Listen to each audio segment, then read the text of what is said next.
اللہ کے نبی صلی اللہ علیہ وسلم کی رسالت پر اعتراض کرتے ہیں کہ اللہ خود کیوں نہیں ہمیں بتاتا. اللہ فرماتے ہیں ان کی اتنی حیثیت ہی نہیں کہ انہیں کہا جائے کہ اللہ تمہیں کیوں نہیں خود آ کر بتاتا.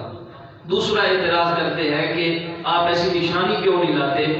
تو اللہ کا قرآن کہتا ہے نشانیاں تو بہت ساری ہیں، لیکن جو عقل رکھتا ہے اسے سمجھ میں آتی ہے، یہ یقین رکھنے والے نہیں. تو جب اللہ کے نبی پریشان ہوئے تو اللہ نے تسلی دے کر فرمایا پریشان نہ ہو، یہ اپنی حرکتوں کی وجہ سے جہنم چلے جائیں گے، آپ سے نہیں پوچھا جائے گا، ان سے پوچھا جائے گا.